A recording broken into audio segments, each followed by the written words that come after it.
Hello and welcome back again dear student. અહીંયા આગળ student પ્રોની અંદર આપણે ડિસ્કશન આગળ કરવા તરફ જઈ રહ્યા છે. એ ટોપિકની અંદર એકમ 3 છે, એટલે આમ જોઈએ તો અહીંયા આગળ એકમ નંબર 8 છે, એનું ડિસ્કશન કરવા માટે આપણે જઈ રહ્યા છીએ.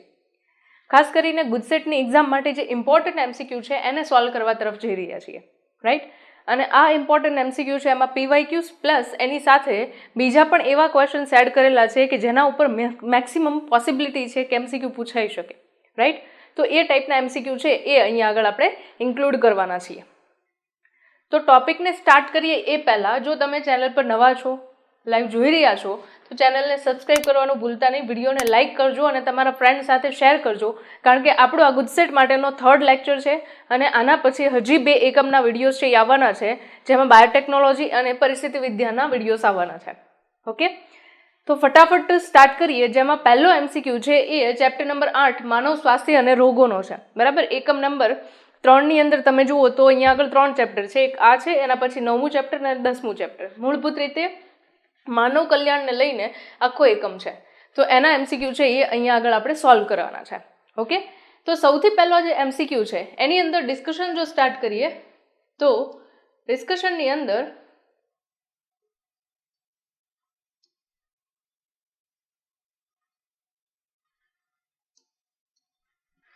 ઓકે, તો ડિસ્કશનની અંદર પહેલો એમસીક્યુ જ આપણને આપેલો છે, કોલમ 1 અને કોલમ 2 ની તદ્દન સાચી જોડ દર્શાવતો વિકલ્પ પસંદ કરો. ઓલરેડી ગુજસેટની અંદર પૂછાઈ ચૂકેલો એમસીક્યુ છે, બરાબર. કોલમ 1 છે એની અંદર તમને બધા અલગ અલગ ટાઈપના ડ્રગ્સ જે છે એના માટેની ઇન્ફોર્મેશન આપી છે. સામેની બાજુ એને મેચ થતી હોય એવા ટાઈપના લક્ષણો સાથેની આખી તમને કેરેક્ટરિસ્ટિક અને કેવા પ્રકારના એના રિસેપ્ટર્સ હોય છે એના વિશેની ઇન્ફોર્મેશન આપેલી છે, બરાબર. તો અહીંયા આગળ તમે જુઓ તો પહેલાં તો 1 થી 2 વસ્તુ છે એને પકડી લો, એના આધારે એમસીક્યુ છે એકદમ ઇઝી વેમાં સોલ્વ થઈ જશે. આ શોર્ટ પીરિયડમાં વધારે ટાઈમ બચાવીને એમસીક્યુ સોલ્વ કરવાની ટ્રીક છે, બરાબર. તો અહીંયા આગળ તમને આપ્યું છે ઇરિથ્રોઝાઇલમ કોકા.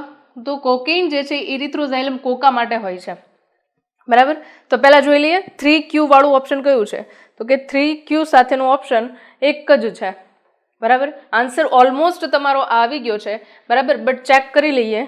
1S પાપાવર સોમનીફેરા, S એટલે ઓપિયોઇડ્સ, રાઈટ, તો આ પણ રાઈટ છે. એના પછી 2P કેનાબિસ સટાઇવા, તો P જે છે એની સામે મેરિઝુવાના આવે છે, તો એ પણ રાઈટ છે. ધતુરો છે એના માટે તો કે ભ્રામકતા પ્રેરે છે, એ પણ રાઈટ છે, રાઈટ. ક્લિયર છે? તો આના આધારે તમારો આન્સર જે છે એ શું આવી જશે, એ આવી જશે. ઓકે, વિડીયોને લાઇક કરી દો, ચેનલને સબસ્ક્રાઇબ કરવાનું ભૂલતા નહીં, કારણ કે નીટ માટેના ઇમ્પોર્ટન્ટ સેશન છે એ અહીંયા આગળ આવવાના છે, અને ફટાફટ લિંક છે એ તમારા ફ્રેન્ડ સાથે શેર કરો. નેક્સ્ટ આગળ આપણે જોવા તરફ જઈ રહ્યા છીએ સેકન્ડ એમસીક્યુ. આમ જોઈએ તો ઇઝી એમસીક્યુ છે, બરાબર. એક વ્યક્તિના પશ્વ ઉપાંગમાં લસિકા વાહિનીમાં દીર્ઘકાલીન સોજો છે, લસિકા વાહિનીમાં દીર્ઘકાલીન સોજો છે, સાથે સાથે જનનાંગો છે એમાં પણ વિકૃતિ સર્જાય છે. તો આ વસ્તુ છે એ આપણે ભણી ગયા કે દીર્ઘકાલીન સોજો જો લસિકા વાહિનીની અંદર આપણને દેખાડે છે, તો એ વસ્તુ અહીંયા શું દેખાડે છે, તો કે અમીબિયાસિસમાં તો મરડો થાય, એસ્પેયાસિસ અહીંયા એસ્કેરિયાસિસ કહેવાનો મિનિંગ છે, બટ એ નહીં થાય, બરાબર. અને અહીંયા આગળ મેલેરિયા તો છે જ નહીં, તો આન્સર જે છે એ શું આવી જશે, ફિલારિયાસિસ આવી જશે. ફિલારિયલ કૃમિ વડે હાથીપગાનો જે રોગ થાય છે એના માટે કીધું છે, તો એના ઉપરથી નામ આપી દઈએ છીએ આપણે ફિલારિયાસિસ, અથવા હાથી જેવો પગ બને છે એટલે એલિફન્ટાથિસ, અને અથવા બીજું શું કહી શકીએ, તો કે અહીંયા આગળ કહી શકીએ એલિફન્ટાસિસ, હાથીપગો અને ફિલારિયાસિસ, 3 મુખ્ય નામ આપી શકીએ આપણે. ઓકે, નેક્સ્ટ એના પછી કોલમ 1 અને 2 સાથે યોગ્ય રીતે જોડી સાચા વિકલ્પ પસંદ કરો. આ તમને મોટો ટોપિક છે એ તમારો ક્લિયર છે કે નહીં એના બેઝિસ પર આ ક્વેશ્ચન્સ મૂકવામાં આવતા હોય છે.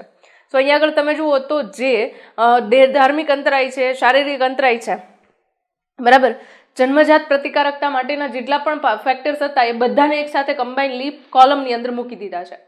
તો ઇઝીલી ક્વેશ્ચનનો આન્સર આપણે આપી શકશું જો આપણને ખબર હશે તો, બરાબર.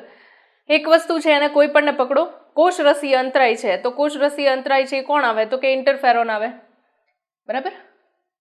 તો એવું આપણે જોઈ લઈએ Q3 હોય એવું કયું છે, તો કે Q3 હોય એવું આ છે, રાઈટ. બાકી એક એમાં Q જે છે એ 3 સાથે છે નહીં, એટલે આન્સર જે છે એ ઓલમોસ્ટ આપણો આ જ આવશે, બટ તો પણ ચેક કરી લઈએ. 1R નૈસર્ગિક મારક કોષો, બરાબર છે, કોષાંતરીય અંતરાય.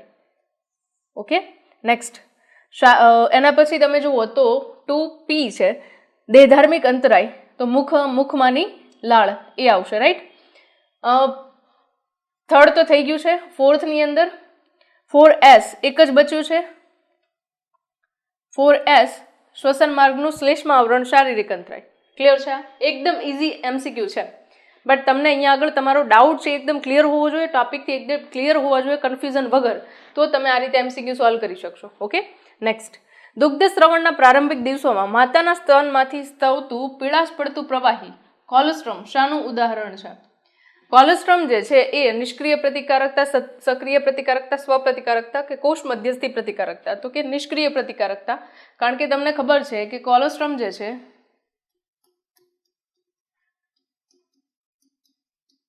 એમાં એન્ટીબોડી એ હોય છે, એન્ટીબોડી એ પ્રેઝન્ટ હોય છે, બરાબર. અથવા એવું કહી શકીએ IgA ઇમ્યુનોગ્લોબ્યુલિન એ પ્રેઝન્ટ હોય છે, એન્ટીબોડી એ કરતા IgA અવેલેબલ હોય છે, બરાબર. અને IgA જે છે મુખ્યત્વે રોગ પ્રતિકારકતા આપવાનું કામ કરે છે. અને રેડીમેડ એન્ટીબોડીઝ બાળકને મળે છે એટલે એ શું કહેવાશે? નિષ્ક્રિય પ્રતિકારકતા કહેવાશે. બીજા એક્ઝામ્પલ તરીકે સાપનું વિષ છે એ પણ આવશે, કે જે એના સાપના વિષની અંદર રહેલા એન્ટીજન્સ છે એમની સામે આપણું બોડી પ્રોડ્યુસ કરે એ પહેલાં બહારથી આપણે એન્ટીજન્સની સામે એન્ટીબોડીઝ આપી દઈએ છીએ, તો એ એક પ્રકારે નિષ્ક્રિય પ્રતિકારકતાનું એક્ઝામ્પલ છે. ચિકનગુનિયાના રોગ માટે કોના દ્વારા વહન પામે છે? તો ચિકનગુનિયાના રોગ માટે ઓકે આપણી પાસે 3 અલગ અલગ પ્રકારના મચ્છર છે, બરાબર. એકને કહો છો તમે એડિસ,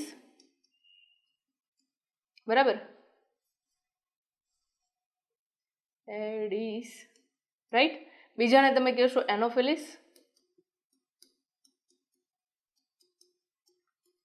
અને ત્રીજાને તમે કહો છો ક્યુલેક્સ. આપણી પાસે આ 3 અલગ અલગ પ્રકારના મચ્છર છે. હું એવું કહીશ કે ત્રણેય માટેનું તમે યાદ રાખો, ત્રણેય મચ્છર છે એના વડે કયો ડિઝીઝ થાય છે એ વસ્તુ તમે યાદ રાખો, બરાબર. જરૂરી છે, કારણ કે એના ઉપરથી ક્વેશ્ચન તમને પૂછાઈ શકે છે. તો એડિસ જે છે એના વડે, એનોફિલિસ વડે અને ક્યુલેક્સ વડે, ત્રણેય વડે કયા ડિઝીઝ થાય છે એ તમને ખબર હોવી જોઈએ. તો એનોફિલિસ છે એના વડે તો તમને ખબર છે, આખું તમે ભણી ગયા, મેલેરિયા, બરાબર. ક્વેશ્ચનમાં ચિકનગુનિયા પૂછ્યું છે, તો એડિસ વડે જે થશે એ શું હશે? તો કે ચિકનગુનિયા હશે, ચિકનગુનિયા, રાઈટ. અને એના પછી ક્યુલેક્સ આપ્યો છે, તો ક્યુલેક્સ જે છે એના વડે થશે ફિલારિયાસિસ, ફિલારિયાસિસ. મતલબ કે હાથી પગાનો રોગ જે છે એ ફિલારિયલ કૃમિ મચ્છર, કયું મચ્છર? તો કે ક્યુલેક્સ છે, એમના વડે આપણા બોડીની અંદર ટ્રાન્સફર કરવામાં આવે ત્યારે આપણને થાય છે. તો આ 3 રોગ છે એના માટે જવાબદાર વાહક કોણ છે આ ક્વેશ્ચનની અંદર તમને પૂછાઈ શકે છે, બરાબર. મારા ખ્યાલ પ્રમાણે આ તમને NCERT-માં નામ છે કે નહીં થોડું ચેક કરજો, બાકી આ બંને નામ તો તમને NCERT-માં આપેલા છે એટલે કમ્પલસરી તમને આવડવા જોઈએ. ક્લિયર છે? Okay, next. એના પછી એનોફિલિસ માદા મચ્છરના શરીરના કયા ભાગમાં પરોપજીવી પ્લાઝ્મોડિયમના જન્યુકોષોનું ફલન અને વિકાસ થાય છે?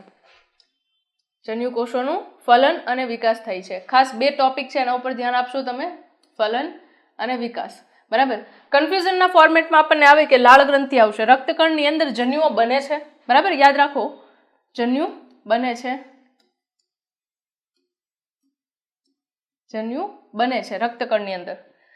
પછી જ્યારે બ્લડ સક કરે આપણા બોડીમાંથી તો એ જન્યુઓ છે એના આંતરડામાં જશે, અને આંતરડાની અંદર ફલન અને વિકાસની પ્રક્રિયા થાય છે.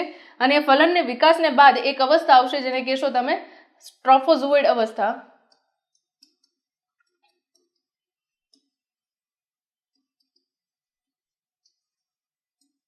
બરાબર. તો એ અવસ્થા પ્રાપ્ત કરશે મચ્છર લાળ ગ્રંથિની અંદર, બરાબર. અને આપણા બોડીમાં જે એન્ટર થતું સ્ટેજ છે એક પણ કયું છે? ટ્રોફોઝોઇડ સ્ટેજ છે, યાદ રાખો ખાસા, બરાબર. અહીંયા યાદ શું રાખશો તમે? ફલન અને વિકાસની પ્રક્રિયા આંતરડામાં થાય છે. કન્ફ્યુઝન આપણને 2 વસ્તુમાં રહે, લાળ ગ્રંથિમાં થાય કે આંતરડામાં થાય? તો આંતરડામાં ફલન અને વિકાસ થશે, પુખ્ત તબક્કો છે એ વહન પામીને સ્ટ્રોફોઝોઇડ તરીકે ક્યાં આવી જશે? મચ્છરની લાળ ગ્રંથિમાં આવી જશે. ક્લિયર છે? રાઈટ. નેક્સ્ટ. એના પછી સર્પદંશ જેવા કિસ્સામાં રોગિષ્ટને જે ઇન્જેક્શન આપવામાં આવે છે તેમાં સર્પવિષ વિરુદ્ધ તૈયાર કરેલા એન્ટીબોડી હોય છે, બરાબર. ક્વેશ્ચન મેં તમને કીધું તો એન્ટીબોડી હોય છે. આ પ્રકારની પ્રતિકારકતાને શું કહે છે? હમણાં જ એક્ઝામ્પલ આવી ગયું, તો અહીંયા આગળ કહેશું આપણે એને નિષ્ક્રિય પ્રતિકારકતા, રાઈટ. નેક્સ્ટ એના પછી સંપર્ક નિષેધ એ કયા કોષોનો ગુણધર્મ છે? પહેલા તો સમજી લો સંપર્ક નિષેધ એટલે શું. કેન્સરને લગતો ટોપિક છે, બરાબર. સપોઝ હું એવું કહું કે અહીંયા આગળ અમુક કોષો મેં મૂકેલા છે, બરાબર. ધારો કે અહીંયા આગળ કંઈક ઘા પડે છે તો નવા કોષ ડેવલપ થવાનું ચાલુ થાય છે. તો આ ઘા પડ્યો ત્યાંથી એક કોષ બન્યો, બીજો કોષ બન્યો, એમાંથી વિભાજન થઈને નેક્સ્ટ સેલ્સ બનતા જાય છે. જ્યાં સુધી એક કોષની સપાટી બીજા કોષની સપાટીને ટચ કરતી નથી ત્યાં સુધી કોષનું વિભાજન સતત ચાલુ રહેશે. જેવો આ કોષ વિભાજન પામીને કોઈ એક સપાટી પર ટચ કરે છે એટલે આ ત્રણ કોષો જે છે એમનું વિભાજન થવાનું બંધ થઈ જશે, બરાબર. એટલે એને ખબર પડે છે કે હવે આજુબાજુમાં જગ્યા નથી. આને તમે કહેશો સંપર્ક નિષેધનો ગુણધર્મ. મતલબ કે એક કોષની સપાટી બીજા કોષની સપાટી સાથે કોન્ટેક્ટમાં આવે ત્યારે કોષ વિભાજનની પ્રક્રિયા બંધ થઈ જાય તો એને તમે શું કહેશો? સંપર્ક નિષેધ. ટચ થાય છે ત્યારે બંધ થઈ જશે પ્રક્રિયા, એને કહેવાય સંપર્ક નિષેધ, બરાબર. તો અહીંયા તમે જુઓ છો કે કોષ વિભાજન અમુક સમય સુધી થયું, જેવી સપાટી સંપર્કમાં આવી એટલે સંપર્ક નિષેધના કારણે બંધ થઈ ગયું. જ્યારે સામાન્ય પ્રકારના આપણા શરીરના કોષોને તમે જુઓ છો ત્યારે એ એક્ટિવિટી આ ટાઈપની ધરાવે છે. પણ જે કોષ કેન્સરગ્રસ્ત કોષ છે, કેવો કોષ કહીએ છીએ જેને આપણે કેન્સરગ્રસ્ત કોષ કહીએ છીએ, એને સપાટી ગમે એટલી બાજુમાં કોન્ટેક્ટમાં આવશે તો પણ એ કોષ વિભાજન ચાલુ જ રાખશે, બરાબર. આ જે પ્રકારના કોષો આવશે એને તમે શું કહી દેશો? તો કે એને તમે કહી દેશો કેન્સર કોષો. અને એમની અંદર કયો ગુણધર્મ નથી હોતો? તો કે એમની અંદર સંપર્ક નિષેધનો ગુણધર્મ હોતો નથી. સામાન્ય કોષમાં સંપર્ક નિષેધનો ગુણધર્મ હોય છે. ક્લિયર છે આ વસ્તુ? રાઈટ. ઓકે. નેક્સ્ટ એના પછી આગળ વધીએ. કયો રોગ ધૂમ્રપાનથી થતો નથી? ધૂમ્રપાનથી થતો ના હોય એવો રોગ કીધો છે, બરાબર. જઠરના ચાંદા તો થઈ શકે, ગળાનો સોજો પણ થઈ શકે. મેલેરિયા પોસિબલ નથી, કારણ કે મેલેરિયા જે છે એ કોના વડે થાય છે? પ્લાઝ્મોડિયમ વડે થાય છે, બરાબર. બીજું ઓપ્શન વાંચવાની જરૂર જ નથી કંઈ. નેક્સ્ટ, પ્રતિકારકતા માટે PMNL એ કયા અંતરાયનું ઉદાહરણ છે? PMNL છે એ શું છે? તો કે એક પ્રકારનો શ્વેત કોષ છે, એનું નામ છે પોલીમોર્ફોન્યુક્લિયર લ્યુકોસાઇટ, એવું એનું આખું નામ છે. માર્ક કરી લેજો, NCERT-માં તમને આપેલું છે. ફૂલ ફોર્મ છે એ પણ એક્ઝામની અંદર ક્વેશ્ચનમાં પૂછાઈ શકે છે, બરાબર. તો એક પ્રકારનો કોષ છે જે શ્વેત કોષ તરીકે ઓળખીએ છીએ. આ શું છે? એક પ્રકારનો શ્વેત કોષ છે, રાઈટ. આ એક પ્રકારનો શ્વેત કોષ છે. તો શ્વેત કોષ જે છે એ એક પ્રકારે શું કરશે? રોગ પ્રતિકારકતા આપશે. તો રોગ પ્રતિકારકતા આપવાના કારણે એ એક પ્રકારનો કોષ હોવાથી કોષીય અંતરાય તરીકે ઓળખીએ છીએ. ક્લિયર છે એવરીવન? નેક્સ્ટ એના પછી આગળ જઈએ. કમ્પ્યુટર ટોમોગ્રાફી સીટી સ્કેનમાં કયા કિરણોનો ઉપયોગ કરાય છે? સીટી સ્કેન કોમ્પ્યુટર ટોમોગ્રાફી જે છે એ એક્સરેનું એક બીજું સ્વરૂપ છે જેની અંદર આપણને 3Dમાં ઇમેજ મળે છે. એક્સરેની અંદર તો એક્સરેનો જ ઉપયોગ થાય છે, બટ અહીંયા આગળ તમે જુઓ તો કોમ્પ્યુટર ટોમોગ્રાફી સીટી સ્કેન છે એમાં પણ એક્સરેનો જ ઉપયોગ થાય છે. બંનેમાં ડિફરન્સ એટલો છે કે એક્સરે છે એની અંદર 2D ઇમેજ મળશે, અહીંયા આગળ જે મળશે એ 3D મળશે. જો તમને આન્સર ખબર છે તો નીચે કમેન્ટમાં આન્સર કરતા જજો. કમેન્ટની અંદર જેટલા વધારે તમે આન્સર કરશો એટલું તમારું પોતાનું ચેકિંગ થશે કે મને કેટલા MCQ આવડે છે ને હજી મારી થોડીક રીડિંગ કેટલું વધારવાની જરૂર છે, બરાબર. એટલે કમેન્ટ્સમાં આન્સર નીચે લખતા જજો એટલે તમને આઈડિયા આવી જશે કે મારા કેટલા આન્સર સાચા પડે છે. ઓકે. નેક્સ્ટ એના પછી રક્તકણમાં હિમોગ્લોબિનના વિઘટન માટે જવાબદાર અવસ્થા કઈ છે? બરાબર. તો આ વસ્તુ આપણને ખબર છે. રક્તકણમાં હિમોગ્લોબિનના વિઘટન માટે જવાબદાર અવસ્થા કઈ છે? તો કે આ અવસ્થા જે છે એ અહીંયા આગળ સ્ટ્રોફોઝોઇડ અવસ્થા તરીકે ઓળખીએ છીએ, બરાબર. કઈ અવસ્થા આવે છે? ટ્રોફોઝોઇડ અવસ્થા. એમ જોતા તમે જુઓ તો સાઇઝોન્ટ, ઉસિસ્ટ અને મેટાક્રિપ્ટોમેરોઝોઇડ આ અવસ્થાઓ છે એ તમારા સિલેબસમાં જ નથી, એટલે આપણને એક અવસ્થા યાદ આવે, કઈ? ટ્રોફોઝોઇડ અવસ્થા, બરાબર. જેવું રક્તકણ ફાટે એટલે એની અંદર જે હિમોગ્લોબિન હોય એનું વિઘટન હિમોઝોઇનમાં કન્વર્ઝન થઈ જશે, જે એક પ્રકારના વિષ તરીકે વર્તે છે આપણા બોડીમાં, જેના કારણે હાઈ ફીવર આવે અને એના કારણે 2-3 દિવસે ઠંડી લાગે આપણને વધારે. તો એ વસ્તુ છે એ અહીંયા જોવા મળશે. ઓકે. નેક્સ્ટ એના પછી રિંગવોર્મ કોના દ્વારા થાય છે? રિંગવોર્મ એટલે વોર્મ એટલે કૃમિની વાત નથી થતી, અહીંયા ખાસ ધ્યાનમાં લેજો. વોર્મ જે છે એ તમને યાદ હોવું જોઈએ કે ફૂગ માટેની વાત કરીએ છીએ આપણે. અહીંયા કોની વાત કરીએ છીએ? ફૂગ, બરાબર. ફૂગ વડે થતા ડિઝીઝની અંદર માઇક્રોસ્પોરમ અને એપિડર્મોફાઇટોન છે એના વડે જે જગ્યા પર ઇન્ફેક્શન લાગે છે ત્યાં NCERT-માં અહીંયા દાઢીવાળો તમને ભાગ આપેલો છે, ત્યાં આગળ રાઉન્ડ થઈ જાય છે એટલે એનું નામ રિંગવોર્મ પડેલું છે. એટલે આન્સર જે છે એ માઇક્રોસ્પોરમ અને એપિડર્મોફાઇટોન આવશે. પોલીફોર્મ લ્યુકોસાઇટ છે, પોલીમોર્ફો લ્યુકોસાઇટ, આ હમણાં મેં તમને PMNL જે સેલ કીધા એનું ફૂલ ફોર્મ થશે, રાઈટ. એના પછી એપિડર્મોફાઇટોન એકલું નહીં આવે, માઇક્રોસ્પોરમ એ પણ નહીં આવે. આન્સર જે છે એ માઇક્રોસ્પોરમ અને એપિડર્મોફાઇટોન બંનેના કારણે રિંગવોર્મ દાદર થઈ શકે છે, રાઈટ. નેક્સ્ટ ચેપ્ટર નંબર 9 ના ઇમ્પોર્ટન્ટ એમસીક્યુ છે એમને લીધા છે. ખાસ તમને જે ટેબલ્સ મેં કીધું છે કે હાઇલાઇટ કરેલા છે ને એની અંદરથી ક્વેશ્ચન પૂછાય છે, આખા ટેબલને કમ્બાઈન કરીને ક્વેશ્ચન પૂછાય છે, તો એ વસ્તુ પાકી કર્યા વગર જવાનું નથી બિલકુલ, બરાબર. થોડી વાર યાદ કરવાની ટ્રાય કરશો એટલે ઓટોમેટિકલી યાદ રહી જશે. અહીંયા આગળ તમને પૂછાશે પૂસા સ્વર્ણિમ એ એક્સ પાકની જાત છે જે વાય રોગ સામે પ્રતિરોધકતા આપે છે. તો પૂસા સ્વર્ણિમ જે છે એ રાઈ માટેની એક જાતિ છે જે સફેદ ગેરુ સામે રક્ષણ આપે છે. તો અહીંયા આગળ આન્સર બી આવશે. એક્સ રાઈ છે જાતિ પૂસા સ્વર્ણિમ જે સુધારેલી પાકની જાતિ છે જે સફેદ ગેરુ સામે રક્ષણ આપે છે. ક્લિયર છે? નેક્સ્ટ એના પછી નીચેનામાંથી એક્સ વાય અને ઝેડ માટે યોગ્ય વિકલ્પ પસંદ કરો. એક્સ વાય અને ઝેડ માટેનો યોગ્ય વિકલ્પ છે એમાં રાય, પૂસા ગૌરવ. અને અહીંયા આગળ કીટક કયા હોય છે? તો કે કીટક જે છે એ અહીંયા તમે જોશો એફિડ્સ, બરાબર. એફિડ્સની સામે પ્રોટેક્શન મળતું હોય છે. એક્સ, પૂસા સેમ અને જેસિડ. તો એક્સ તરીકે ચપટા કઠોળ છે એનું કોષ્ટકની અંદરથી મૂકેલું છે. ભીંડાની અંદર વાય અને પ્રકાંડ ભેદક, તો વાય તરીકે કોણ આવશે? પૂસા A4, ભીંડાની એક જાતિ છે જે પ્રકાંડ ભેદક સામે પ્રતિરોધકતા આપે છે, બરાબર. તો ઓપ્શન જોઈ લઈએ. ઝેડ તરીકે કયું હોવું જોઈએ? એફિડ્સ. તો એફિડ્સ વાળું એક જ છે એ. બીજા પૂસા A4, ઓકે, વાય બરાબર છે. અને એક્સ જે છે એ ચપટા કઠોળ માટે ઓકે છે. આન્સર જે છે એ આવશે. તો આ ટાઈપના ઘણા બધા એમસીક્યુઝ છે એ તમને પૂછાય છે, થોડું ધ્યાન આપવાની વધારે જરૂર છે. નીચે આપેલ પૈકી કઈ એક દરિયાઈ માછલી છે? બરાબર. રોહુ, કટલા અને સામાન્ય કાર્પ છે. આ ત્રણને યાદ રાખો કે એ કઈ છે? તો કે મીઠા પાણીની માછલી છે. હિલ્સા, સાર્ડિન્સ અને પોમ્ફ્રેટ, આ ત્રણ જે છે એ દરિયાઈ માછલી છે. ખાસ આના ઉપર એમસીક્યુ પૂછાય છે. ત્રણ માછલી છે, યાદ રાખી લો. આના ઉપરથી માર્ક્સ જવો જોઈએ નહીં બિલકુલ, ઓકે. નેક્સ્ટ નિવેશ્ય એટલે શું? નિવેશ્ય એટલે સામાન્ય રીતે આપણે દહીં બનાવવા માટે દૂધની અંદર 1 ટીપું છાશનું નાખીએ તો એને નિવેશ્ય કહીએ છીએ. બેસ્ટ એક્ઝામ્પલ આપણું. પણ અહીંયા આગળ સુવેજ ટ્રીટમેન્ટના અકોર્ડિંગ તમને પૂછવામાં આવ્યું હોય કે પછી પેશી સંવર્ધનના અકોર્ડિંગ પૂછવામાં આવ્યું હોય કે દૂધમાંથી દહીં બનાવવાની પ્રક્રિયા માટે પૂછવામાં આવ્યું હોય, પણ સેમ્પલ લઈને એના જેવું આખું બનાવવાની જે પ્રક્રિયા થાય ને એને શું કહેવાય? તો કે એને કહેવાય નિવેશ્ય, બરાબર. તમે છાશનું 1 ટીપું લીધું, તમે દૂધમાં નાખશો એટલે દૂધને દહીંમાં કન્વર્ટ કરશો ને દહીંને તમે બ્લેન્ડરથી ક્રશ કરશો એટલે છાશ બની જશે. તો આ જે છે ઘટક સંરચના એને તમે નિવેશ્ય તરીકે ઓળખો છો. તો અહીંયા આગળ જોઈએ ઓપ્શનમાં નિવેશ્ય એટલે મૃત વનસ્પતિ ના થાય, વનસ્પતિનો ભાગ કહી શકાય, પણ આગળ ઓપ્શન વાંચીએ. પેશી સંવર્ધનમાં ઉપયોગમાં લેવાયેલ વનસ્પતિનો ભાગ, રાઈટ છે. વનસ્પતિનો ભાગ કે જે વિશિષ્ટ જનીનની અભિવ્યક્તિ ધરાવે છે, ઓકે, ખોટું છે. તો ઓપ્શન સી જે છે એ રાઈટ આન્સર આવશે, કારણ કે તમે વનસ્પતિનો નાનો ટુકડો લેશો, એને જંતુ મુક્ત પર્યાવરણની અંદર માધ્યમમાં ઉછેર કરશો તો આખો છોડ એમાંથી નવો બનવાનો છે, રાઈટ. તો આન્સર અહીંયા આગળ સી આવશે, પેશી સંવર્ધનમાં ઉપયોગમાં લેવાયેલી વનસ્પતિનો ભાગ. મેક્સિકોમાં ઘઉંની અર્ધવામન જાતો કયા વૈજ્ઞાનિકે વિકસાવી હતી? એક જ છે નોર્મન ઈ બોરલોગ. વર્ગીસ કુરિયન છે એ શ્વેત ક્રાંતિના પ્રણેતા છે. MS સ્વામીનાથન છે હરિયાળી ક્રાંતિના પ્રણેતા છે. અને વોટસન અને ક્રિક છે એમણે DNA મોડેલ આપ્યું હતું. એટલે આન્સર જે છે નોર્મલ ઈ બોરલોગ આવશે.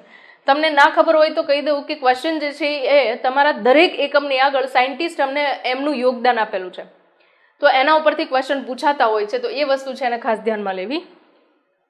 IRRI નું પૂરું નામ શું છે? Indian rice research institute, okay, sorry, international rice research institute એવું નામ આવશે, ઓકે.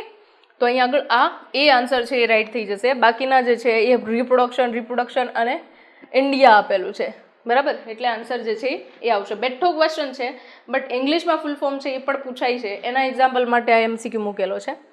નીચેનામાંથી ફ્લાવર્સની કઈ જાતો રોગ પ્રતિકારકતા ધરાવે છે? પૂષા શુભ્રા અને પૂષા સ્નોબોલ, આ બંને ફ્લાવરની જ જાતિ છે. તો A અને B બંને આવશે, ઓકે. નેક્સ્ટ, પ્રાણી સંવર્ધનનો મુખ્ય હેતુ શું છે? તો કે પ્રાણી સંવર્ધનનો મુખ્ય હેતુ રોગ પ્રતિકારક શક્તિ ઘટાડવી ક્યારેય ના હોય આપણો હેતુ. પ્રજનન દરમાં વધારો કરવાનો હેતુ હોય, ઘટાડો કરવાનો તો ના જ હોય. પ્રજનન અવધિ ઘટાડવી ના, વધારવાનો હોય, બરાબર. રોગ પ્રતિકારક શક્તિ વધારવી. ઓકે, રાઈટ આન્સર જે છે એ ડી આવશે. રોગ પ્રતિકારક શક્તિ વધારવા માટે આપણે પશુની અંદર સંવર્ધન કરાવતા હોઈએ છીએ. નેક્સ્ટ, કઈ માછલી મચ્છરની ઈયળો ખાઈ જાય છે? ગેમ્બ્યુસા. ઓકે, બેટો ક્વેશ્ચન, મોસ્ટ હાઇલાઇટેડ માછલી છે આ, યાદ રાખજો, આના ઉપર ક્વેશ્ચન પૂછાય છે. મકાઈની સંકર જાતમાં હાલની મકાઈની જાત કરતાં કયા એમિનો એસિડનું પ્રમાણ 2 ગણું હોય છે? 2 જ એમિનો એસિડ આવશે. કયા આવશે? તો કે એ છે લાઇસિન અને ટ્રિપ્ટોફેન. આના ઉપર બહુ બધી વાર ક્વેશ્ચન રિપીટ થયેલો છે, હજી પણ પૂછાવાના ચાન્સીસ છે. ઓકે, નેક્સ્ટ, પામેટોમાં કઈ 2 વનસ્પતિના લક્ષણો જોવા મળે છે? તો કે એની અંદર 2 હોય, બટેકા, પોટેટો એન્ડ ટોમેટો, એમાંથી પોમેટો બનાવેલું છે. કયા બેક્ટેરિયા તેમજ ઉચ્ચ જૈવભાર ઉત્પન્ન અને વૃદ્ધિને કારણે 25 ટન પ્રોટીન ઉત્પન્ન કરવાની ક્ષમતા ધરાવે છે? તો હેલોફિલસ ના આવે, મિથેનોજન્સ ના આવે, થર્મોફિલસ ના આવે, મિથાઇલોટ્રોફસ બેક્ટેરિયા જે છે એ અહીંયા આગળ આવી જશે. ઓકે, આઈ થિંક તમારા આન્સર છે રાઈટ પડશે જો તમે થિયરી સ્ટ્રોંગલી લખેલી હશે તો, અને સ્ટ્રોંગલી પાકી કરેલી હશે તો. તો આ વસ્તુ છે એ અહીંયા આગળ તમારા આન્સર્સને રાઈટ કરવા માટે 100% બેનિફિટ આપવાના છે. અને હજી પણ ટાઈમ છે, રીડિંગ થોડું વધારી દેજો, રિવિઝન જેટલું વધારે એનસીઆરટીનું કરી શકો એટલું કરજો. તમારા એમસીક્યુની અંદર માર્ક્સ આવવાના ચાન્સીસ હજી વધારે છે, બરાબર? કારણ કે હજી પણ તમારી પાસે 3-4 દિવસનો સમયગાળો છે જેની અંદર તમે આરામથી પ્રિપરેશન કરી શકો છો. ઓકે, નેક્સ્ટ, તંદુરસ્ત કોષોને વાયરસના ચેપની સામે રક્ષણ આપતું પ્રોટીન કયું છે? એક જ આવશે, ઇન્ટરફેરોન્સ, બરાબર? માયોસિન એક્ટિન એ તો 11માં ભણી ગયા. ટ્રિપ્ટોફેરોન્સ એવું કોઈ પ્રોટીન ભણ્યા નથી આપણે, એટલે આન્સર ઇન્ટરફેરોન્સ આવશે. ભારતમાં શ્વેત ક્રાંતિના પ્રણેતા, આન્સર ખબર છે આપણને, રોબર્ટ બ્રાઉન, રોબર્ટ હુક, આ બંને તો કોષના રિસર્ચની અંદર હતા. હુબેર આપણને ધ્યાનમાં નથી આવ્યા એનસીઆરટીમાં. વર્ગીસ કુરિયન છે એ રાઈટ આન્સર આવશે. નેક્સ્ટ, પ્રકરણ 10 છે, એમાં માનવ કલ્યાણમાં સૂક્ષ્મજીવો છે એને લઈને વાત કરવાની છે, બરાબર?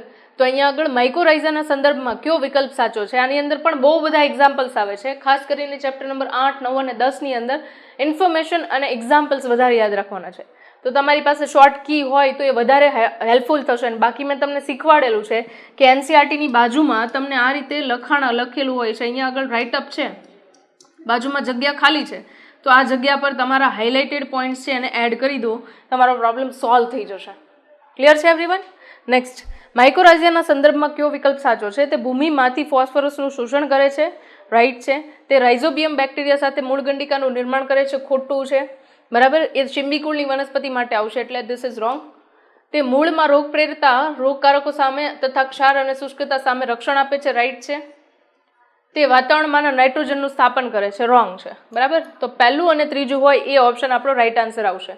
તો આ થઈ ગયો આપણો રાઈટ આન્સર, કારણ કે ફૂગ છે એમની અંદર સહજીવન વડે વનસ્પતિની શું ફાયદો થાય? તો કે ફોસ્ફરસનું શોષણ કરશે, અને બીજું છે એ મૂળમાં રોગ પ્રેરતા રોગકારકો સામે રક્ષણ આપે, ક્ષાર શુષ્કતા સામે ટકી રહેશે, કારણ કે ફૂગ છે એ ભેજ અને ક્ષારનું શોષણ કરવામાં સૌથી વધારે ઉપયોગી બને છે એટલા માટે. ક્લિયર છે? એના પછી બેક્ટેરિયાની આપેલ યાદીને તેની આર્થિક ઉપયોગી નિપજ સાથે જોડી સાચો વિકલ્પ પસંદ કરો, બરાબર? ઓકે, એસિટિક એસિડ, એસ્પરજીલસ, તો કે એના વડે બનશે સાઇટ્રિક એસિડ, ક્લોસ્ટ્રીડિયમ બ્યુટેરિક એસિડ અને લેક્ટોબેસિલસ લેક્ટિક એસિડ, બરાબર? તો અહીંયા આગળ જોઈ લઈએ, એસ્પરજીલસ A4 વાળું ઓપ્શન કયું છે? A4 વાળું ઓપ્શન 2 છે આપણી પાસે, C અને D. એસિટોબેક્ટર એસિટી B3. ઓકે, આન્સર જે છે એ C આવશે. 1 મિનિટ કરતાં પણ ઓછા સમયની અંદર એમસીક્યુ તમે આ રીતે સોલ્વ કરી શકો છો, તો આ બેસ્ટ ટેકનિક છે, આનો યુઝ કરજો. તમારા એમસીક્યુ છે એ રોંગ થવાના ચાન્સીસ બહુ ઓછા થઈ જશે. નીચે આપેલા જૈવ સક્રિય દ્રવ્યો અને તેના ફાળાને જોડો. ઓકે, તો અહીંયા આગળ એક જ જોઈ લેવાનું. પહેલાં એક જોઈ લઈએ આપણે. લાઇપેઝ છે એ તેલના ડાઘને દૂર કરે છે, તો લાઇપેઝ તેલના ડાઘને દૂર કરે છે, D1 એક જ છે, D. ઓકે, બાકીના તમે મેચ કરી શકો એટલે તમને ખબર પડી જશે. A3 આવશે, B4 આવશે. સ્ટ્રેપ્ટોકાઇનસ છે એ રુધિરવાહિનીમાંથી ગંઠાઈ ગયેલા ભાગને દૂર કરવાનું કામ કરે છે. ક્લિયર છે? એકદમ ઇઝી છે. ભારતમાં બહોળા પ્રમાણમાં ગાયના છાણમાંથી ટેકનોલોજી દ્વારા બાયોગેસનું ઉત્પાદન થાય છે, જે કોને લીધે શક્ય બન્યું છે? એકદમ લાઇનની અંદરથી એમસીક્યુ પૂછેલો છે, બટ આઈ થિંક તમે ભણ્યા હશો ત્યારે હાઇલાઇટ કર્યો હશે. બરાબર. ગેસ ઓથોરિટી ઓફ ઇન્ડિયા નહીં, ઓઇલ એન્ડ નેચરલ ગેસ કમિશનના, Indian agriculture research institute, Khadi and village industries commission, આ બંને ઇન્સ્ટિટ્યૂટ છે એ ભેગા મળીને ભારતની અંદર બાયોગેસ બનાવવા માટે સૌથી વધારે કામ ગ્રામ્ય વિસ્તારમાં કરી રહ્યું છે. અને હાલની તબક્કે પણ ઘણા બધા વિલેજીસની અંદર આ કામ છે એ બાયોગેસ બનાવીને ગેસ પ્રોડક્શનનું થઈ રહ્યું છે. Okay, next. મુક્તજીવી ફૂગ ટ્રાઇકોડર્માનો ઉપયોગ શાના માટે થાય છે? કીટકોનો નાશ કરવા માટે. પતંગિયાની ઈયળ, તો એમાં એ નહીં આવે, બરાબર. બેસિલસ thuringiensis આવશે. કીટકોનો નાશ કરવા માટે પણ બેસિલસ thuringiensisના પાવડર તરીકે પણ છાંટીએ છીએ અને બીટી કોટન કે બીટી પ્લાન્ટ્સ બનાવીને પણ કરીએ છીએ. એન્ટીબાયોટિક્સના ઉત્પાદનમાં તો આપણે બેક્ટેરિયા યુઝ કરીએ છીએ. એટલે વનસ્પતિ રોગોના જૈવિક નિયંત્રણ માટે એનો ઉપયોગ થાય છે, બરાબર. તમે ઓડ ઇવન ઓપ્શન સાથે પણ જઈ શકો છો. તમને ખબર છે આ 3 ઓપ્શન, ઓલું નથી ખબર તો આન્સર એ જ આવતો હોય, બરાબર. તો એ રીતે તમે ગુજસેટની અંદર વધારે માર્ક્સ ગેઇન કરી શકશો. જો સક્રિય સ્લજ ફ્લોક્સને ઓક્સિજનની પ્રાપ્યતા ઘટાડવામાં આવે તો શું થાય? કાર્બનિક દ્રવ્યોના વિઘટનનો દર ધીમો થાય. હા, એ વસ્તુ રાઈટ છે, પણ બાકીના ઓપ્શન જોઈએ. ફ્લોક્સનો કેન્દ્રસ્થ ભાગ ઓક્સિજન વિહીન બને, જેના કારણે બેક્ટેરિયાનો નાશ થાય અને આખરે ફ્લોક્સ તૂટે છે. એ પણ રાઈટ છે. ફ્લોક્સના કદમાં અજારક બેક્ટેરિયાને લીધે વધે છે, જે ફ્લોક્સની ફરતે વૃદ્ધિ પામે છે. નો. પ્રજીવ વધુ સંખ્યામાં વૃદ્ધિ પામે, ખોટું છે. મેઇનલી અહીંયા આગળ તમે જુઓ તો 2 પોઈન્ટ એવા લાગે જે આપણને સાચા આવતા હશે, પણ હકીકતમાં તમે જુઓ તો સ્લજ છે એ શું છે? તો કે બેક્ટેરિયા છે, ફૂગ છે, એના વડે બનતું આખું ઝાડું છે, બરાબર. હવે સપોઝ કે અહીંયા આગળ તમે ઓક્સિજનની માત્રા ઘટાડો તો શું થાય? તો કે વચ્ચેની બાજુનો જે ભાગ છે ત્યાં આગળ બેક્ટેરિયાને પૂરતા પ્રમાણમાં ઓક્સિજન નહીં મળે, એટલે વચ્ચેની બાજુએથી સ્લજ જે છે એ ધીમે ધીમે વિખંડન પામવાનું શરૂ થશે અને તૂટવાનું શરૂ થશે. એટલે રાઈટ આન્સર જે છે એ બી આવશે, બરાબર. તો અહીંયા ઓક્સિજન છે એ લેસ અમાઉન્ટમાં જાય છે, બરાબર. એના કારણે આ પ્રોબ્લેમ તમને થતો જોવા મળશે. નેક્સ્ટ, કોલમ 1 અને 2 ને જોડો. લેડીબર્ડ બીટલ, માઇકોરાઇઝા, જૈવિક નિયંત્રક અને બાયોગેસ. બાયોગેસ માટે કોણ આવશે? મિથેનોજન્સ આવશે. તો પહેલા આપણે એ જ જોઈ લઈએ. D1 હોય એવું કયું છે? 2 છે આપણી પાસે, A અને B. એની સાથે માઇકોરાઇઝા છે એ શું છે? તો કે એક પ્રકારની ગ્લોમસ છે, બરાબર. B4. ઓકે. એના પછી જૈવિક નિયંત્રણ, તો કે એ અહીંયા આગળ આવશે એફિડ્સ. બાયોગેસ થઈ ગયું. લેડીબર્ડ બીટલ છે એ એફિડ્સ. ઓકે, હા. જૈવિક નિયંત્રણ માટે આવશે ટ્રાઇકોડર્મા. ફૂગ જે છે એ જૈવિક નિયંત્રણની અંદર પાર્ટિસિપેટ કરે છે. અને લેડીબર્ડ બીટલ જે છે એનું કામ શું છે? તો કે લેડીબર્ડ બીટલ જે છે એ એફિડ્સને ખાલી કરે છે. તો A3. ઓકે, તો આન્સર A3 સાથે આપણે જઈએ છીએ, બી આવશે. Okay, next. બીઓડીનું પ્રમાણ વધે તેમ પ્રદૂષણની માત્રા વધે છે. યાદ રાખો, જેમ બાયોલોજિકલ અથવા બાયોકેમિકલ ઓક્સિજન ડિમાન્ડ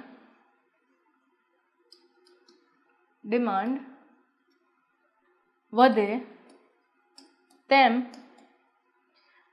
વધારે પ્રદૂષિત પાણી, જેમ બીઓડી ઓછું તેમ પ્રદૂષણ ઓછું. જેમ બીઓડી વધારે તેમ પ્રદૂષણ વધુ. યાદ રાખો આ વસ્તુ. ક્લિયર છે એવરીવન? ઓકે. તો આન્સર જે છે શું આવશે? તો કે અહીંયા કહીશું આપણે એ, બીઓડીનું પ્રમાણ વધે તેમ પ્રદૂષણની માત્રા વધે, કારણ કે એની અંદર એનો મિનિંગ એવો થશે કાર્બનિક દ્રવ્યોનો જથ્થો અહીંયા આગળ વધારે છે, તો એના ડાયજેશન માટે બેક્ટેરિયાને વધારે ઓક્સિજન યુઝ કરવો પડશે, જેના કારણે પાણીની અંદર બાયોકેમિકલ ઓક્સિજન ડિમાન્ડ છે વધે છે, એવું કહી શકાય. Next, KVIC khadi and village industrial commission, હમણાં જ આવ્યું આપણને, બરાબર. આ પૂછાઈ શકે એવું છે. નેક્સ્ટ, એફિડ્સ અને મચ્છરથી છુટકારો મેળવવા કયા ભૃંગ કીટકોનો ઉપયોગ થાય છે? એફિડ્સથી છુટકારો મેળવવા માટે લેડીબર્ડ બીટલ અને મચ્છરથી છુટકારો મેળવવા માટે ડ્રેગન ફ્લાયસ આવે. ઓકે, બંનેનો ઓપ્શન ભેગો આપેલો છે આપણને, ડી, એ અને ડી બંને. ઓકે, એટલે તમે એવું જોયું હશે કે પાણી જે વોટર બોડીઝ હોય ત્યાં આગળ ડ્રેગન ફ્લાયસ છે એ હંમેશા ઉડતા હોય. શું કામ? કારણ કે એનો મેઇન ખોરાક છે એ ક્યાંથી મળવાનો છે? પાણીમાંથી મળવાનો છે, એટલે હંમેશા એ તમને ત્યાં આગળ ઉડતા જોવા મળશે. એના પછી માઇકોરાઇઝા કયા તત્વનું શોષણ કરે છે? માઇકોરાઇઝા એટલે વનસ્પતિના મૂળ અને ફૂગનું સહજીવન, બરાબર. સપોઝ કે અહીંયા ફૂગના તંતુઓ છે એ આજુબાજુમાં ગોઠવાયેલા છે, બરાબર. તો આખી આ જે સંરચના બની તો એને તમે શું કહેશો? તો કે એને તમે અહીંયા આગળ કહેશો કવક મૂળ. અને કવક મૂળ જે છે એમને માઇકોરાઇઝા તરીકે ઓળખવામાં આવે છે. તો માઇકોરાઇઝા છે એનું મેઇન કામ શું હોય? તો કે માઇકોરાઇઝા છે બંનેનું સહજીવન છે, જેમાં વનસ્પતિ જે છે એ તૈયાર ખોરાક ફૂગને આપશે અને ફૂગ છે એ જમીનમાંથી પાણી, ખનિજ પોષક તત્વો અને રોગ પ્રતિકારકતા, આ 3 મુખ્ય કાર્યો છે એ વનસ્પતિ માટે કરે છે. તો એના કારણે તમે જોશો કે પોષક દ્રવ્ય તરીકે મેક્સિમમ પ્રમાણમાં ફોસ્ફરસ જે છે એનું શોષણ કરવામાં માઇકોરાઇઝા છે એમની અંદર હેલ્પફુલ થતું હોય છે ફૂગ વનસ્પતિ માટે. ક્લિયર છે આ વસ્તુ? ઓકે, આવો જ એક એમસીક્યુ પાછો આગળ આપણે જોઈ ગયા એટલે આઈ થિંક તમને એકદમ ક્લિયર થઈ ગયો હશે. લાસ્ટ એમસીક્યુ પર જઈએ. લોન્ડ્રીમાં તેલી ડાઘ દૂર કરવા માટે શેનો ઉપયોગ થાય છે? તો અહીંયા આગળ તેલી ડાઘ કીધું છે. તેલ છે એ શું છે? એક પ્રકારનું લિપિડ છે. શું છે? એક પ્રકારનું તો કે લિપિડ છે. હવે તેલ જે છે લિપિડ જે છે એના ડાયજેશન માટે શું જોઈએ? લાઇપેઝ જોઈએ. તો ઓપ્શન આપેલા છે તમને. લાઇપેઝ જે છે એ રાઈટ આન્સર આવશે. બરાબર. ખાલી આ એમસીક્યુમાં તો એટલું જ જોવાનું કે બેઝિક કોન્સેપ્ટ આવડતો હોય. ભલે એનસીઆરટીમાં આપણે એ પોઈન્ટ નથી વાંચેલો, બેઝિક કોન્સેપ્ટ ખબર હોય તો પણ તમને આ આન્સર આવડી જશે. આની સાથે આપણે એકમ નંબર 3 છે 12થનું એ કમ્પ્લીટ કરીએ છીએ. ફરીથી યુટ્યુબ ચેનલને સ્ટુડન્ટ પ્રોને સબસ્ક્રાઈબ કરવાનું ભૂલતા નહીં, નોટિફિકેશન ઓન કરી દો. આગળના સેશન્સની નોટિફિકેશન તમને મળવી જરૂરી છે. સાથે સાથે વોટ્સએપ ગ્રુપ અને ટેલિગ્રામ ગ્રુપ છે જેના ઉપરથી તમે આ પીડીએફ છે એને મેળવી શકશો. આમાં પીવાયક્યુ પ્લસ ઇમ્પોર્ટન્ટ એમસીક્યુ બંને પ્લસ કરવામાં આવેલું છે. તો એ તમને જોઈએ છે તો વોટ્સએપ ગ્રુપની લિંક અને અહીંયા આગળ તમે ટેલિગ્રામ ગ્રુપ છે એને જોઈન કરી શકો છો. તમને ત્યાંથી પીડીએફ મળી જશે. સાથે સાથે જે ઇમ્પોર્ટન્ટ મટીરિયલ તમને જોઈએ છે, શોર્ટ નોટ્સ ને એ બધું, એ પણ એની અંદરથી તમને મળી જશે. ઓકે, તો મળીએ પાછા નેક્સ્ટ સેશનની અંદર આવા જ કંઈક સારા એવા એમસીક્યુને લઈને. ઓકે.